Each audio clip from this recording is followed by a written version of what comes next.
Hello friends, welcome back to my channel. तो कैसे हैं आप लोग? उम्मीद करता हूँ सब अच्छे होंगे। और आई होप कि आप लोगों का जो कल का जो एग्ज़ाम है काफ़ी अच्छा हुआ होगा।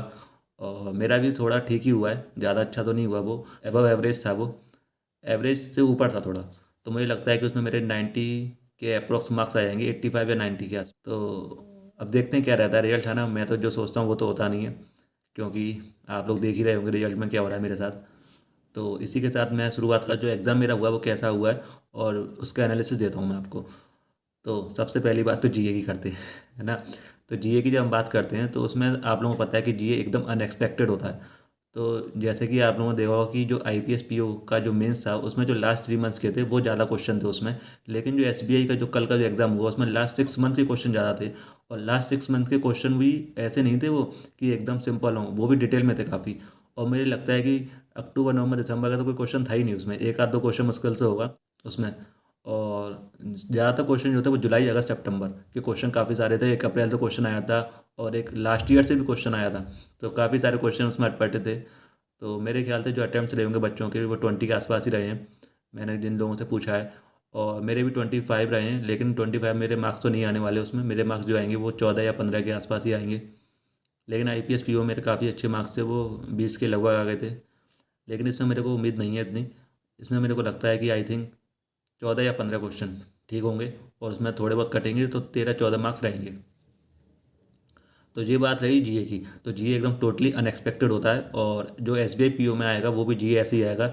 आप लोग देख रहे होंगे कि वो 60 मार्क्स का हो गया है, तो 60 मार्क्स में 60 तो आने वाले हैं नहीं, तो आएंगे वही 20 या 25, ठीक है ना। तो उसके लिए ज़्यादा आप लोग तैयारी करें। अब हम बात करते हैं दूसरे सेक्शन की जो है इंग्लिश।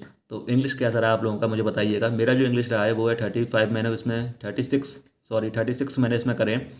और 36 में मुझे लगता है कि मेरे 25 के आसपास नंबर आ जाएंगे। और मतलब इजी लगा मेरे को ये, क्योंकि मैंने जो सबसे पहले स्टार्ट किया था वो जब मैंने देखा तो आरसी जो थे क्वेश्चन, आरसी के काफ़ी सारे क्वेश्चन थे। मैंने देखा था लगभग 11-12 क्वेश्चन आरसी के आए थे। दो आरसी थे उसमें, एक छोटा सा था एक बड़ा था थोड़ा। तो ये क्वेश्चन थे और उसके बाद मैंने स्किप करता गया। तो मेरे 20 के बाद जो क्वेश्चन मेरे को मिले 21 से लेकर 40 वो सारे करने लायक थे। और मैंने सारे क्वेश्चन करे। उसमें एक तो सबसे पहले अच्छी बात तो उसमें ये रही कि उसमें एक भी पैरा जंबल नहीं था। तो पैरा जंबल नहीं था तो सबसे बढ़िया बात उसमें यही थी। और जो 20 के बाद मैंने सारे क्वेश्चन करे और मतलब 40 तक मैं सारे क्वेश्चन करे। उसमें क्या क्या तो मैं आपको एक मतलब क्वेश्चन के टाइप बता देता हूँ। तो सबसे जो क्वेश्चन थे उसमें एक तो वो वाले क्वेश्चन थे जिसमें अरेंजमेंट करना होता है, वर्ड्स अरेंजमेंट होता है ना, जो ए बी सी डी करके, वो वाले क्वेश्चन थे। एक सेंटेंस अरेंजमेंट के क्वेश्चन भी आए थे, हाँ। तो वो पैराजंबल टाइप जो पुराना पुराना मतलब कि ज़्यादा पुराना नहीं, मतलब ए बी सी डी वाले जो होते हैं ना, A B C D E F ऐसे क्वेश्चन थे वो। काफ़ी ज़्यादा आराम से बन रहे थे वो। उसके बाद जो एक कुछ फिल इन द ब्लैंक्स थे और आरसी के क्वेश्चन थे। और एक उसमें वो भी था क्लोज पैसेज, तो एक वो भी था उसमें। और एक क्वेश्चन वो भी था उसमें कि उसमें एक सेंटेंस दे रखा था, उसमें लिखा था कि इस सेंटेंस का अपोजिट मीनिंग करवाना है। तो उसमें कुछ उसके ऑप्शन दे रखे थे, वो भी सिंपल लगा मेरे को। और आरसी भी सिंपल था, दोनों पढ़ने में आराम से आ रहे थे वो।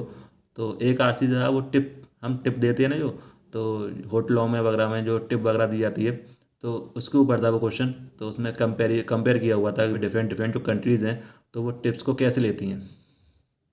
तो उसमें इस टाइप का कुछ आरसी था वो, सिंपल था वो। तो ये रही इंग्लिश की बात। तो अब हम आते हैं नेक्स्ट सेक्शन पर जो है क्वांट। तो क्वांट थोड़ा मॉडरेट ही था। और मेरे जो क्वांट में अटैम्प्ट हैं वो 21 रहे हैं।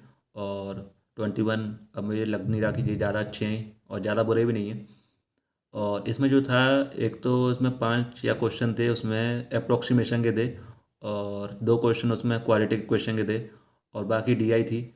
और कुछ क्वेश्चन उसमें अर्थमेटिक के भी थे। डीआई जो थी उसका मैं आपको टाइप बता देता हूँ। एक डीआई जो थी वो थी कि जैसे कि प्लेन के ऊपर थी वो, जैसे हम लोग टिकट बुक कराते हैं ना, तो उसमें उसकी टिकट का प्राइस दे रखा था। और उसमें कुछ टैक्स वगैरह लगा था, 18% टैक्स लग रहा था उसमें। और उसके बाद उसमें कुछ डिस्काउंट वगैरह, मतलब ऐसे कुछ क्वेश्चन था उसमें। और फिर उसमें कैंसिल कराने के कुछ चार्जेस थे। तो इस टाइप का क्वेश्चन था वो, सिंपल था करने में, मतलब हो जा रहा था वो। एक और डीआई थी वो थी उसमें कि उसमें कॉस्ट प्राइस आपको गिवन थी, मिसिंग थी थोड़ी, हाँ, मतलब कुछ में मिसिंग थी कुछ में दे रखी थी। फिर उसमें एक परसेंटेज दे रखा था डिस्काउंट का और एक दे रहा था प्रॉफिट का। तो ये काफ़ी ज़्यादा सिंपल थी, है ना। इसके जो क्वेश्चन थे काफ़ी ज़्यादा आराम से बन गए थे। और एक क्वेश्चन एक और जो थी उसमें, उसमें बॉयज़ एंड गर्ल्स के ऊपर थी वो। जो कैसलेट थी, कैसलेट जो थी वो सिंपल थी, है ना, वो काफ़ी ज़्यादा आराम से बन गई थी, मेरी तो बन गई थी वो। और कुछ ज़्यादा टाइम नहीं लगा था उसमें। उसमें हम बॉयज़ और गर्ल्स ही निकाल लेते। और रेशियो वगैरह दे रखा था उसमें, उसके 5 क्वेश्चन थे। और मेरा पहला जो क्वेश्चन था ना, उसका आंसर नहीं आ रहा था, पता नहीं क्यों। क्योंकि पहला क्वेश्चन उसमें जो था, मतलब मेरे क्वेश्चन तो सारे सही थे उसके, लेकिन पहला क्वेश्चन का आंसर सही नहीं आ रहा था। जो मैंने डीआई बनाई थी वो तो सही थी एकदम, लेकिन उसका आंसर पता नहीं क्यों नहीं आ रहा था। तो मैं 2 मिनट मेरे वहाँ ख़राब हो गए। ये मेरा क्वांट्स में अटैम्प्ट है 21। तो देखते हैं उसमें क्या है। अब हम आते हैं रीजनिंग पर। तो रीजनिंग जो थी काफ़ी ज़्यादा बच्चों की अच्छी हुई है वो, और मेरी ज़्यादा अच्छी नहीं हुई है। मेरी 24 अटैम्प्ट हैं रीजनिंग में। और उसमें जो मैंने अटैम्प्ट्स करे हैं, उसमें क्रिटिकल जो रीजनिंग होती है उसके ज़्यादा अटैम्प्ट्स मेरे रहे हैं। अप्रोक्सीमेटली मैंने 6-7 क्वेश्चन क्रिटिकल के करे हैं। और पज़ल तो मेरे से एक भी नहीं बनी, मतलब मैंने एक ट्राई करी थी, लेकिन वो मुझे लग रहा था कि ये होगी नहीं। तो मैंने 2 मिनट दी उसमें और मैंने उसको छोड़ दिया। और बाकी क्या हुआ, जो मेरे साथ जो इनपुट आउटपुट था ना, तो उसमें थोड़ा टाइम लग गया मेरे, है ना, क्योंकि वो पहले मैंने बनाया तो वो गलत हो गया। फिर मैंने दोबारा बनाया तो उसकी वजह से मेरे 6-7 मिनट निकल गए उसमें। और एक वो वाले क्वेश्चन थे उसमें जो आपको डायरेक्शन दे रखी होती है, वो भी क्वेश्चन था। एक उसमें क्वेश्चन थे क्वाड्रेटिक इनइक्वालिटीज़ के, 3 क्वेश्चन थे अप्रोक्स। कुछ डायरेक्शन वाले क्वेश्चन थे। और एक वो क्वेश्चन भी था, हाँ, रिलेशन बनाना था उसमें, मतलब उसमें जो कोडेड टाइप का था रिलेशन वाला। तो सिंपल थे वो क्वेश्चन, है ना। और मेरे जो दोस्त वगैरह उन्होंने अप्रोक्सीमेटली 28-29 क्वेश्चन करे हैं रीजनिंग में, और मेरे थोड़े से कम रहे। मुझे लगता है ऐसा, क्योंकि मेरे जो टाइम वेस्ट हो गया था, थोड़ा इनपुट आउटपुट मेरा टाइम चला गया था, और जिसकी वजह से मेरे अटैम्प्ट्स कम हुए हैं। तो मेरे टोटल अटैम्प्ट जो हैं वो 110-111 हैं। और देखते हैं क्या रहता है फिर। अब तैयारी करते हैं एसबीआई पीओ के लिए। तो ठीक है, फिर रखता हूँ इसी के साथ। Thank you so much video देखने के लिए। अच्छी लगी तो वीडियो को लाइक करें, शेयर करें और चैनल को सब्सक्राइब करें। हम मालूम है तेरे बाप को मत सिखा।